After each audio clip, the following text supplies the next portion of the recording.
इस कहानी की शुरुआत में हमें जेक नाम के आदमी को दिखाया जाता है जो पिछले 6 सालों से प्रायोयान में स्पेस ट्रेवल कर रहा होता है क्योंकि आरडीए कंपनी उन्हें मेंडोरा ग्रह पर लेकर जा रही होती है। जेक एक जमाने में आर्मी में हुआ करता था और उसने बहुत खतरनाक लड़ाइयाँ भी लड़ी थी, लेकिन एक लड़ाई में उसकी टांगे टूट चुकी थी और वो अपना इलाज करवाना चाहता था, लेकिन उसके पास पैसे नहीं थे। लेकिन जेक का भाई टॉमी एक साइंटिस्ट था जो इसी मिशन पर काम कर रहा था, लेकिन इस मिशन पर जाने से एक हफ्ते पहले ही किसी शख्स ने उसे गोली मार दी थी। इसी वजह से जेक को इस मिशन में लिया गया था क्योंकि जेक का डीएनए टॉमी से मिलता था और टॉमी पर इस कंपनी ने काफी पैसा लगवाया था। प्रायोयान पेंडोरा ग्रह के बहुत नजदीक पहुंच गया होता है और फिर उन सभी लोगों को स्पेस शटल से पेंडोरा ग्रह पर लेकर जाया जाता है जो बिल्कुल अर्थ की तरह ही एक प्लेनेट होता है। और यहाँ पर भी आरडीए कंपनी बड़ी बड़ी मशीनों की मदद से जमीन से खनिज तत्व निकाल रही होती है और वहाँ पर आरडीए ने पूरी कंपनी बनाई होती है। स्पेस शटल वहाँ पर लैंड हो जाता है। वहाँ उतरने से पहले ही उन्हें ऑक्सीजन मास्क पहना दिए जाते हैं क्योंकि मेंडोरा का वातावरण पूरी तरीके से अलग होता है। फिर उन सभी को बेस में लेकर जाया जाता है। सबसे पीछे जेक होता है क्योंकि उसके पैर टूटे हुए थे,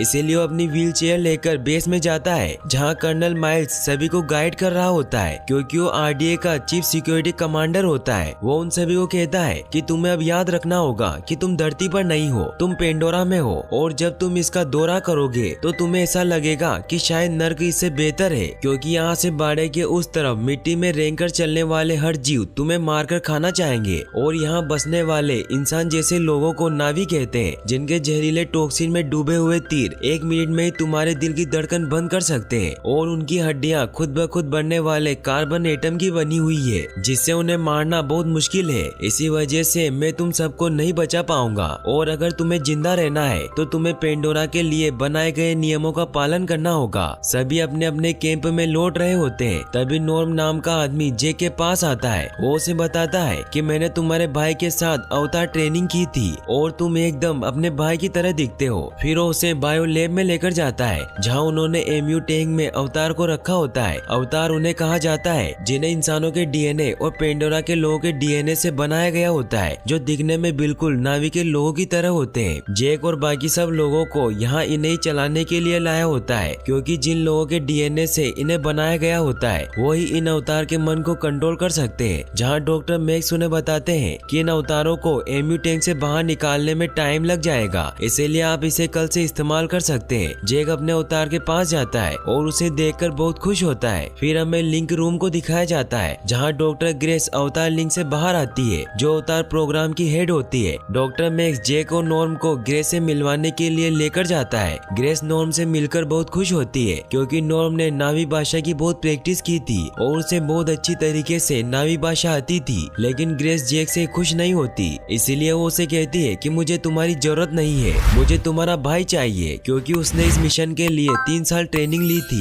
तो जेक उसे कहता है कि वो मर गया है। तो ग्रेस उससे पूछती है कि तुमने कितने साल की लैब ट्रेनिंग ली है। तो जेक कहता है कि मैंने बस लैब में एक बार मेंढक काटा था, जिससे ग्रेस को बहुत ज्यादा गुस्सा आता है और वो आरडीए कंपनी के हेड पार्कर के पास जाती है और उसे कहती है कि मुझे एक वैज्ञानिक चाहिए था, ना कि कोई 10वीं फेल फौजी। तो पार्कर उसे कहता है कि वो हमारे लिए लकी साबित हुआ है क्योंकि वो एक नौसैनिक है। तो ग्रेस कहती है कि मुझे एक और बंदूक के शौकीन की जरूरत नहीं है। तो पार्कर उसे समझाता है कि तुम्हें नावी के लोगों के दिल और दिमाग जीतने हैं और हमारा यही मकसद है, इसीलिए हम उन्हीं की तरह बातें करेंगे और उन्हीं की तरह दिखेंगे तो हम पर भरोसा करेंगे। लेकिन कितने दिन बाद, क्योंकि उन लोगों से हमारे रिश्ते तो दिन ब दिन बिगड़ ही रहे हैं। तो ग्रेस कहती है कि अगर तुम उन पर मशीन गन चलाओगे तो यही अंजाम होगा। तो फिर वो उसे अनोक्टियन स्टोन दिखाता है और उसे कहता है कि इसी के लिए हम यहाँ है क्योंकि ये स्लेटी पत्थर 1 किलो 100 करोड़ में बिकता है और इसी से तुम्हारे अवतार प्रोजेक्ट का खर्चा निकलता है। लेकिन वो सारे नावी लोग इस ऑपरेशन में हमारे लिए खतरा बन रहे हैं, इसीलिए जंग दस्तक दे रही है। इसी वजह से तुम्हें किसी भी हाल में इसका डिप्लोमेटिक हल ढूंढना होगा ताकि हम जंग के बिना ही अनोक्टियन हासिल कर सके। वहीं हमें बायो लैब को दिखाया जाता है जहाँ जेक और नॉर्म के अवतार को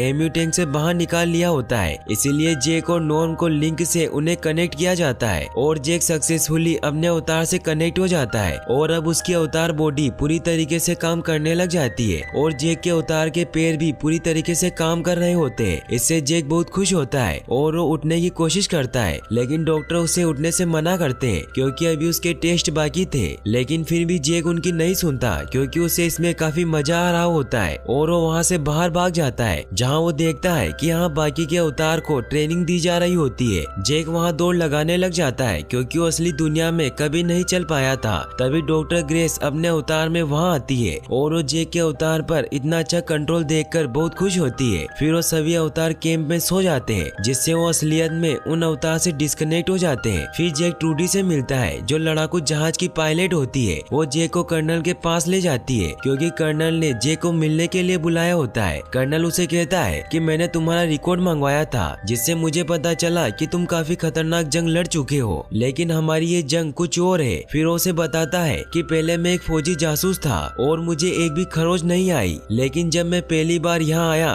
तो मैं जख्मी हो गया। फिर उसे ये कहता है कि यह अवतार प्रोजेक्ट बेकार है, इसीलिए मैं चाहता हूँ कि तुम नावी के लोगों को अंदर से जानो और उनके बीच में रहकर उनका भरोसा जीत लो, क्योंकि मैं जानना चाहता हूँ कि उनकी मदद कैसे ली जाए और ना दे तो उन्हें मजबूर कैसे किया जाए। तो जेक कहता है कि क्या मैं अभी भी डॉक्टर ग्रेस के साथ हूँ? तो कर्नल कहता है कि हाँ, तुम उसके साइंस के नमूने बनकर रहोगे, इसीलिए मुझे जो चाहिए वो तुम मुझे ला दो और जब तुम घर लौटोगे तो मैं तुम्हारे असली पेट ठीक करवा दूंगा। तो जेक हाँ कर देता है। फिर अगले दिन हमें दिखाया जाता है कि जेक और नॉर्म को अवतार से लिंक किया जाता है और फिर वो अपने अवतार के रूप में डॉक्टर ग्रेस के साथ पेंडोरा जंगल पर रिसर्च करने के लिए निकल जाते हैं, जो ट्रूडी के हेलीकॉप्टर में आगे बढ़ रहे होते हैं। पेंडोरा का जंगल बहुत ही घना और खूबसूरत होता है। वो जंगल में एक जगह लैंड करते हैं जहाँ जेक और नॉर्म डॉक्टर ग्रेस के साथ जंगल को एक्सप्लोर करने लग जाते हैं। ग्रेस और नॉर्म पेड़ों के सैंपल लेने लग जाते हैं, लेकिन तभी जेक आगे बढ़ जाता है और एक जानवर जेक पर अटैक करने के लिए उसकी तरफ दौड़ता है। तो जेक भी उस पर अटैक करने लगता है, लेकिन अचानक से वो अवतार रुक जाता है और जेक को लगता है कि वो उसे डर रहा है, लेकिन जब वो पीछे मुड़कर देखता है तो उसके पीछे बहुत ही खतरनाक जानवर होते हैं। वो जेक पर हमला करने के लिए उसके पीछे पड़ जाते हैं। यह देखकर जेक उस पर गोली चलाने लग जाता है, लेकिन वो उसकी गन पकड़कर दूर फेंक देता है, जिससे डरकर जेक वहाँ से भागने लग जाता है और वो एक झरने से नीचे पानी में कूद जाता है, जिससे वो उस जानवर से अपनी जान बचा लेता है। लेकिन अब वो ग्रेस से काफी दूर आ चुका होता है, इसीलिए वो जंगल में आकर अपने चाकू की मदद से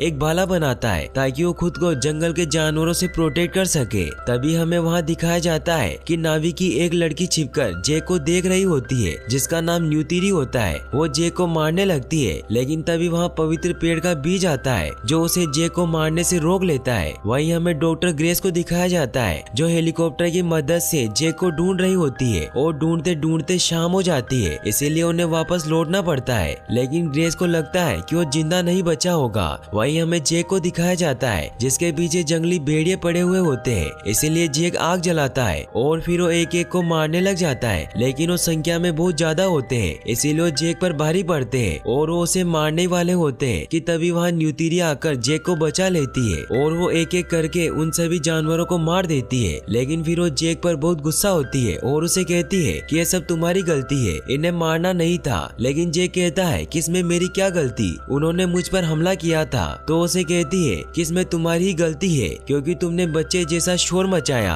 और तुम समझते नहीं कि क्या करना है। तो जेक कहता है कि अगर तुम्हें अपने जंगल के दोस्त इतने ही प्यारे हैं तो तुमने मुझे क्यों बचाया। तो न्यूतिरी कहती है कि मैंने देखा कि तुम्हारा दिल मजबूत है और तुम्हें कोई डर नहीं है, लेकिन तुम एक नादान बच्चे जैसे बेवकूफ हो। फिर वो वहाँ से जाने लगती है, लेकिन जेक उसके पीछे जाता है और उसे कहता है कि अगर मैं बच्चे जैसा हूँ तो तुम मुझे सिखाती क्यों नहीं। तो वो कहती है कि तुम आसमानी लोग हो और तुम सीख नहीं सकते क्योंकि तुम कुदरत को हमारी तरह देख नहीं सकते। तो जेक उसे पूछता है कि तुमने हमारी भाषा कहाँ से सीखी, लेकिन वो उसे कुछ नहीं बताती और उसे यहाँ से जाने को कहती है। लेकिन तभी पवित्र पेड़ के बीच जेक के पास आकर उसके ऊपर बैठने लग जाते हैं। न्यूतिरी ये देखकर बहुत खुश होती है और उसे अपने साथ लेकर जाने लगती है। लेकिन तभी रास्ते में कुछ नावी लोग जेक पर रस्सी फेंककर उसे नीचे गिरा देते हैं और उसे मारने लगते हैं। लेकिन तभी न्यूतिरी वहाँ आकर उन्हें रोकती है और फिर वो सभी जेक को अपने गांव ओमेटिकाया लेकर जाने लगते हैं, जहाँ उनका पूरा कबीला एक पेड़ में बसा हुआ था। जेक को इतुकान के सामने लाया जाता है जो कबीले का मुखिया होता है और न्यूतिरी उसी की बेटी होती है। वो सभी जेक के बारे में ही सोच रहे होते हैं कि इसके साथ क्या किया जाए। तो सुते कहता है कि इसे मार देना चाहिए। सुते वो होता है जिससे न्यूतिरी की शादी होने वाली थी और वो इस कबीले का होने वाला मुखिया था। जेक को नावी भाषा नहीं आती थी, इसीलिए उसे कुछ समझ नहीं आता। तो न्यूतिरी कहती कहती है कि मेरे पिता सोच रहे हैं कि तुम्हें मारे या नहीं। लेकिन तभी वहाँ मोआट आती है जो न्यूतिरी की माँ होती है और वो एवा की मर्जी समझाने वाली धर्म गुरु होती है। एवा यहाँ की देवी होती है जो यहाँ की सारी जीवित वस्तुओं से बनी है। मोआट जेक को चेक करती है जिससे उसे पता चल जाता है कि एवा ने इसे चुना है और वो जेक से पूछती है कि तुम यहाँ क्यों आए हो। तो जेक कहता है कि मैं यहाँ सीखने के लिए आया हूँ। तो मोआट कहती है कि हमने आसमानी लोगों को पहले भी सिखाया है और वो सोचते हैं कि वो नावी के बारे में सब जानते हैं। तो जेक कहता है कि मैं कुछ नहीं जानता क्योंकि मैं कोई साइंटिस्ट नहीं हूँ, मैं एक नौसैनिक हूँ। तो मोआट कहती है कि ठीक है, मेरी बेटी तुम्हें नावी के सारे रीति रिवाज सिखाएगी। फिर जेक अपने बिस्तर में जाकर सो जाता है और जैसे उसकी आंख बंद होती है तो जेक अवतार से डिस्कनेक्ट हो जाता है। डॉक्टर उससे पूछती है कि अवतार सुरक्षित है या नहीं। तो जेक कहता है कि आपको विश्वास नहीं होगा कि मैं अब नावी के कबीले का हिस्सा बन गया हूँ और न्यूतिरी मुझे ट्रेन करेगी। फिर वो सभी खाना खाते हैं। डॉक्टर ग्रेस उससे बहुत इम्प्रेस होती है। फिर जेक कर्नल को रिपोर्ट करने जाता है और उन्हें बताता है कि मैं उनके परिवार का हिस्सा बन गया हूँ। जनरल भी उससे काफी इम्प्रेस होता है और पार्कर उसे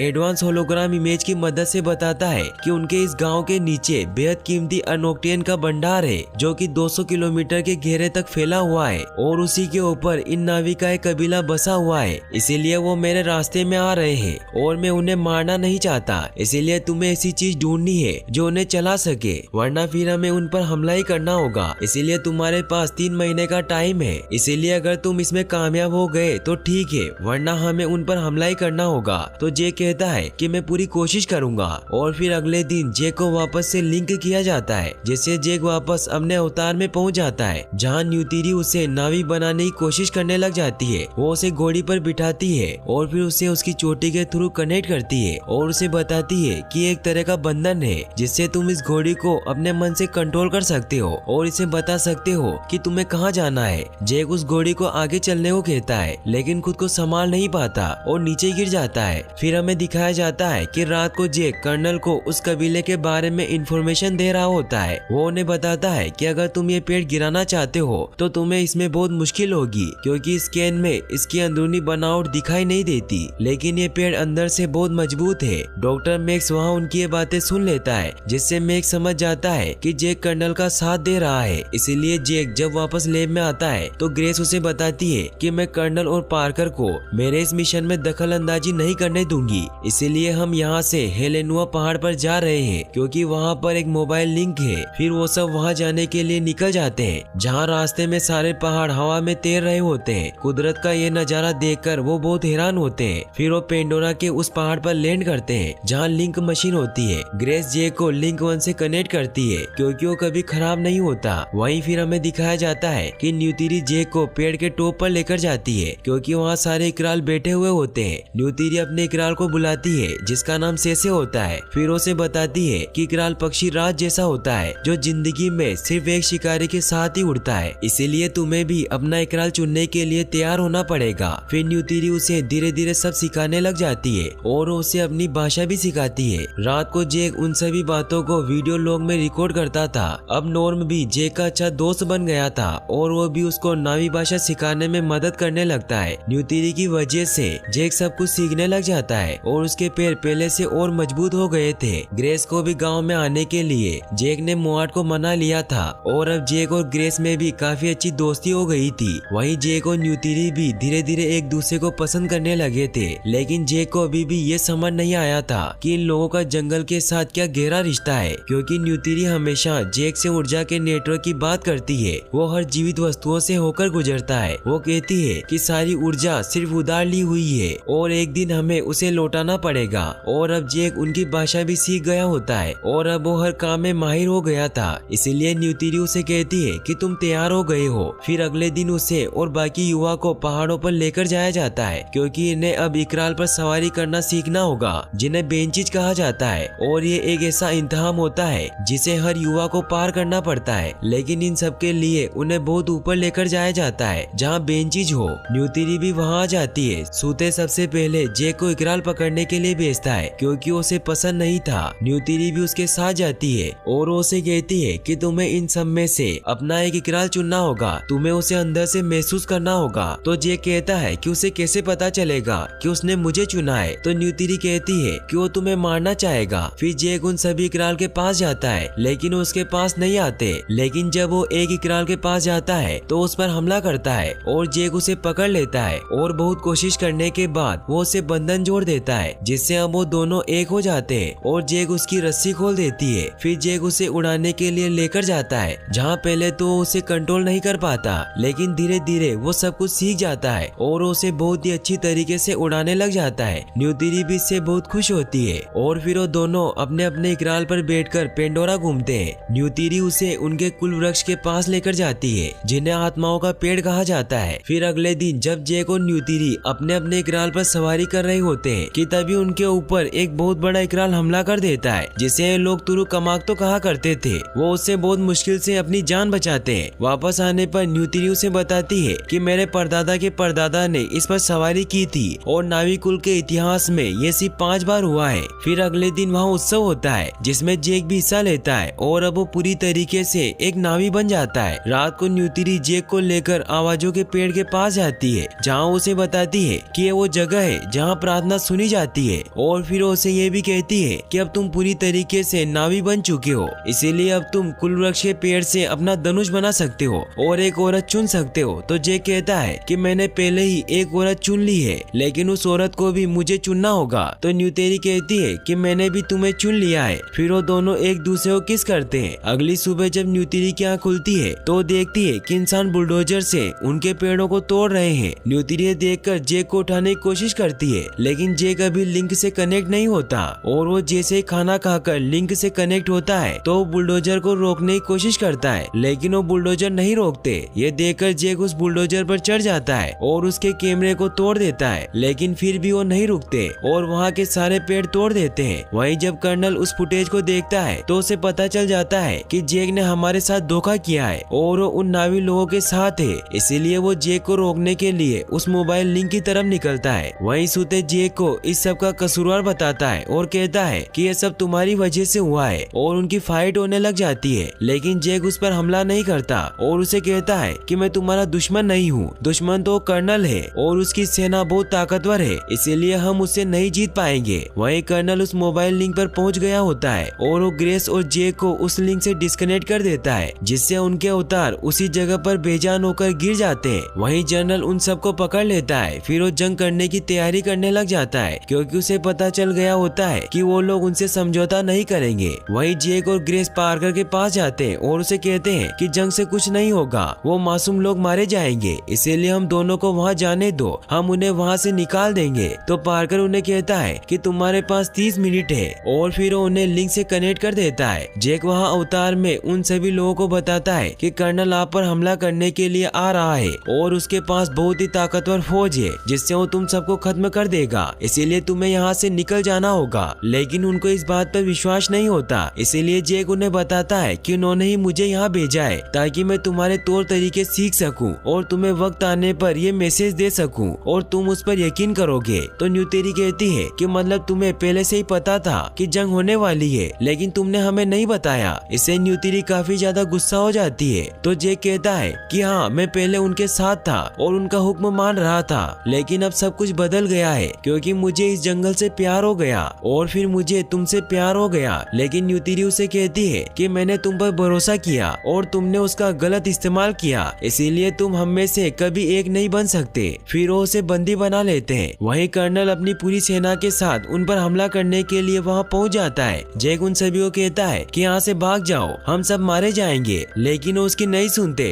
कर्नल वहाँ पहुँच जाता है। फिर वो वहाँ आंसू गैस से हमला करवाता है ताकि सभी ओमेटिकाया के लोग वहाँ से निकल जाएं। लेकिन तभी सूते अपने साथियों के साथ उन पर तीरों से हमला करने लग जाता है, जिससे कर्नल को बहुत गुस्सा आता है और वो बम से वहाँ हमला करने लग जाता है। सभी जंगल की तरफ भागने लग जाते हैं। वहीं मॉर जेक के पास आती है और उसे कहती है कि अगर तुम हम में से एक हो तो मदद करो। फिर वो उसकी रस्सियां खोल देती है। वहीं कर्नल अब अपने सारे बॉम्ब से उस पेड़ पर अटैक करता है ताकि वो उस पेड़ को गिरा सके और काफी देर तक अटैक करने से वो पेड़ टूटने लग जाता है। वहीं ट्रूडी भी वहाँ होती है, लेकिन वो उन पर हमला नहीं करती क्योंकि उसे ये सब अच्छा नहीं लगता और वो वहाँ से चली जाती है। वो पेड़ टूटकर नीचे गिरने लग जाता है, जिससे सभी ओमेटिकाया के लोग वहाँ से भागने लग जाते हैं, लेकिन बहुत सारे लोग उस पेड़ के नीचे दब जाते हैं। वहाँ हर जगह क्योस मच जाता है। सारे नावी के लोग रो रहे होते हैं। कर्नल ये देखकर बहुत खुश होता है है और वो वापस लौट जाते हैं। न्यूतिरी अपने डेट के पास जाती है लेकिन वो काफी इंजर्ड हो चुके थे। वो अपना धनुष न्यूतिरी को देते हैं और वो वहीं मर जाते हैं। जेक न्यूतिरी को ढूंढता हुआ उसके पास आता है और उसे शांत करने की कोशिश करता है लेकिन उसे कहती है कि यहाँ से चले जाओ और वापस मत आना। वहीं पार कर उन दोनों का प्लग निकालने को कहता है। नॉर्म उन्हें रोकता है लेकिन उसे पकड़ लेते हैं और फिर वो जेक और ग्रेस को भी अनप्लग करके उन्हें वो एक जगह कैद कर देते हैं। वहीं नावी के बचे हुए लोग बहुत दुखी हुए उस जगह को छोड़कर चले जाते हैं। तभी हमें दिखाया जाता है कि ट्रूडी जेक और बाकी सबका खाना लेकर जाती है जहाँ वो उस ऑफिसर को बेहोश कर देती है। फिर मैक्स और ट्रूडी उन्हें वहाँ से बाहर निकालते हैं। वो सब हेलीकॉप्टर की तरफ बढ़ते हैं ताकि वो वहाँ से निकल सके। जेक मैक्स को यही रुकने को कहता है ताकि वो यहाँ की जानकारी पता कर सके। फिर बाकी सब वहाँ से निकलने लगते हैं लेकिन इस बात का पता कर्नल को लग जाता है और वो उन पर फायरिंग करने लग जाता है। ये देखकर ट्रूडी वहाँ से जल्दी से प्लेन निकाल लेती है लेकिन ग्रेस को गोली लग जाती है। जेक ग्रेस को हिम्मत रखने को कहता है। फिर वो मोबाइल लिंक पर जाते हैं जहाँ जेक ग्रेस का इलाज करता है और ट्रूडी उस मोबाइल लिंक को वहाँ से लेकर आत्माओं के पेड़ की तरफ निकल जाती है ताकि कर्नल उन्हें ना ढूंढ सके। जेक वापस लिंक से कनेक्ट हो जाता है और जब वो अवतार रूप में उड़ता है तो वहीं पड़ा होता है क्योंकि नावी के लोग उसे वहीं छोड़ गए थे क्योंकि वो उसे गद्दार समझते थे। इसीलिए अब जेक को उनका विश्वास जीतना था। इसीलिए वो अपने इकरार पर बैठकर तुरु कमाक्तो को पकड़ने जाता है क्योंकि अब उसे पता चल गया था कि अगर उसने तुरु कमाक्तो को अपना दोस्त बना लिया तो सब उस पर विश्वास करेंगे और उसकी बात मानेंगे। इसीलिए वो उस पर हमला करके उसे अपने वश में कर लेता है और फिर जेक उस पर बैठकर आत्माओं के पेड़ के पास जाता है क्योंकि सारे नावी के लोग वहीं थे। वो सभी तुरु कमाक्तो को देखकर डरने लग जाते हैं लेकिन जब वो देखते हैं कि जेक ने उसकी सवारी की है तो हैरान हो जाते हैं और अब उन सभी लोगों को वापस से जेक पर विश्वास हो जाता है। फिर वो सुते को कहता है कि तुम एक महान योद्धा हो इसीलिए तुम्हें भी मेरा साथ देना होगा क्योंकि मैं तुम्हारे बिना उन्हें हम पर हमला करने से नहीं रोक सकता। तो सुते मान जाता है और जेक उसे कहता है कि मेरी दोस्त मर रही है इसीलिए मुझे एवा की मदद चाहिए। और फिर वो ग्रेस और उसके अवतार को वहाँ लेकर आते हैं ताकि वो ग्रेस की आत्मा और उसके अवतार को ट्रांसफर कर सके लेकिन वो इसमें कामयाब नहीं हो पाते क्योंकि गोली लगने की वजह से ग्रेस बहुत कमजोर हो गई थी। इसीलिए उसकी आत्मा अवतार में नहीं जा पाती और वो एवा के अंदर समा जाती है। इससे जेक बहुत उदास हो जाता है और वो ऐलान करता है कि आसमानी लोगों ने हमें संदेशा भेजा है कि वो जो चाहे वो ले सकते हैं और उन्हें कोई नहीं रोक सकता, पर हम उन्हें संदेशा भेजेंगे कि हम तुमसे नहीं डरते इसीलिए तुम जितनी जल्दी यहाँ से निकल सकते हो निकल जाओ। फिर वो सभी लोगों को कहता है कि हम सभी कबीले वालों को इकट्ठा करके उन आसमानी लोगों को दिखा देंगे कि वो जो चाहे नहीं ले सकते और ये जमीन सिर्फ और सिर्फ हमारी है, जिससे उन सभी में बहुत जोश आ जाता है। और फिर वो सभी अपने अपने इकरार पर बैठकर दूसरे कबीलों की तरफ निकलते हैं और वो एक एक करके सभी कबीलों को अपने साथ करने लग जाते हैं, जिससे अब उन सब लोगों की संख्या काफी ज्यादा बढ़ जाती है और अब वो जंग के लिए तैयार हो जाते हैं। वहीं कर्नल को भी इस बात का पता चल जाता है कि वो जंग की तैयारी कर रहे हैं, इसीलिए वो कल ही उन पर हमला करने की पूरी तैयारी करने लग जाता है। वो अपने सारे लड़ाकू जहाज तैयार कर लेता है। वहीं मैक्स भी जेक को ये बताता है कि कर्नल कल सुबह 6 बजे तुम पर हमला करने वाला है। ट्रूडी उन्हें कहती है कि हम इतने सारे जंगी जहाजों का सामना तीर कमान से कैसे करेंगे और वो सीधा बम से आत्माओं के पेड़ पर हमला करेंगे और अगर वो पेड़ ही खत्म हो गया तो नावी के लोग कुछ नहीं कर सकते क्योंकि वो पेड़ ही तो एवा के साथ उनका सीधा कनेक्शन है। तो जेक कहता है कि फिर तो हमें कुछ भी करके उन्हें रोकना पड़ेगा। वहीं जेक रात को आत्माओं के पेड़ के पास एवा को आगाह करने के लिए जाता है। वो उन्हें कहता है कि अगर ग्रेस सच में आपके साथ है तो आप उसकी यादों में देखिए कि हम किस दुनिया से आए हैं। वहाँ कुछ भी हरियाली नहीं है क्योंकि इंसानों ने अपनी धरती माँ को मार डाला और वो यहाँ भी वही करने वाले हैं और ये सिलसिला यही नहीं रुकेगा क्योंकि आसमानी लोग इस जमीन के खजाने को लूटने के लिए यहाँ आते रहेंगे जब तक यहाँ का खजाना खत्म ना हो जाए। फिर वो कहता है कि आप ये जानते हैं कि आपने मुझे किस मकसद के लिए चुना था और मैं इनके लिए लड़ूंगा, लेकिन आपको इसमें मेरा साथ देना होगा। न्यूतिरी उसके पास आती है और उसे कहती है कि हमारी महान माता किसी की तरफदारी नहीं करती, वो सिर्फ जीवन का संतुलन बनाए रखती है। तो जे कहता है कि कोशिश करना जरूरी था। वहीं फिर हमें दिखाया जाता है कि जनरल अपने सारे हथियारों से लैस जहाजों के साथ उन पर हमला करने के लिए निकल जाता है। वो आत्माओं के पेड़ की तरफ निकलता है और वो वहाँ पहुंचकर उस पेड़ पर हमला करने लग जाता है, लेकिन तभी जेक अपने सभी साथियों के साथ वहाँ आ जाता है और वो उन पर हमला करके उनके जहाज को डिस्ट्रॉय करने लग जाता है। वो जहाज भी उन पर अटैक करने लग जाते हैं, जिससे नावी के बहुत सारे लोग मर रहे होते हैं क्योंकि उन लड़ाकू जहाजों की संख्या बहुत ज्यादा होती है और उनके पास खतरनाक हथियार होते हैं कर्नल को जेक नजर आ जाता है और उसे मारने के लिए उस पर अटैक करने लगता है। लेकिन तभी ट्रूडी अपना प्लेन लेकर वहां आ जाती है और उस पर अटैक करने लगती है। लेकिन कर्नल का ड्रैगन प्लेन बहुत खतरनाक होता है, इसीलिए ट्रूडी का प्लेन उसके सामने नहीं टिक पाता और वो शहीद हो जाती है। वहीं सोते हुए सिपाहियों पर हमला करते हुए उनके प्लेन में पहुंच जाता है, लेकिन उसे भी गोली लग जाती है जिससे वो भी मर जाता है। जेक सबसे कांटेक्ट करने की कोशिश करता है, लेकिन उसका किसी से भी कांटेक्ट नहीं हो पाता क्योंकि वो सब मर गए थे। बस न्यूतिरी ही जिंदा बची थी और उसके पीछे बहुत सारे सैनिक होते हैं। जेक उसे कहता है कि तुम हमला मत करना, लेकिन फिर भी वो हमला करने लगती है। लेकिन तभी उसे हलचल महसूस होती है और वो देखती है कि जंगल के सारे जानवर उन सैनिकों पर हमला करने लगते हैं। ये देखकर न्यूतिरी बहुत खुश होती है और वो जेक को कहती है कि माँ एवा ने तुम्हारी सुन ली। और वहाँ ऊपर भी सारे इकराल बाहर आ जाते हैं और वो एक एक करके सभी जहाजों को डिस्ट्रॉय करने लग जाते हैं। ये देखकर कर्नल आत्माओं के पेड़ को खत्म करने के लिए बॉम्ब गिराने को कहता है, लेकिन तभी जेक उस जहाज पर पहुंचकर उसे ब्लास्ट कर देता है और फिर वो कर्नल के जहाज पर पहुंचता है और उसे भी डिस्ट्रॉय करने लगता है। लेकिन कर्नल उसे देख लेता है और वो शिप को दूसरी तरफ मोड़ देता है, जिससे जेक नीचे लटक जाता है। कर्नल बाहर आकर उसे शूट करने लगता है, लेकिन तब तक जेक उस प्लेन के एयरविंग में मिसाइल फेंक देता है, जिससे वो शिप डिस्ट्रॉय होने लग जाता है। ये देखकर कर्नल एक रोबोट में बैठकर नीचे कूद जाता है। वहीं जेक भी खुद को बचा लेता है। वहीं कर्नल को वो लिंक कैंप दिख जाता है और उसे डिस्ट्रॉय करने लगता है, लेकिन तब तक न्यूतिरी वहाँ पहुँच जाती है और उस पर हमला कर देती है। लेकिन कर्नल उसके जानवर को चाकू से मार देता है और न्यूतिरी उस जानवर के अंदर दब जाती है। ये देखकर कर्नल उसे भी मारने लगता है, लेकिन तब तक जेक वहाँ पहुँच जाता है और उसे कहता है कि हार मान लो। तो कर्नल कहता है कि जब तक मेरी सांसें चल रही है मैं हार नहीं मानूंगा।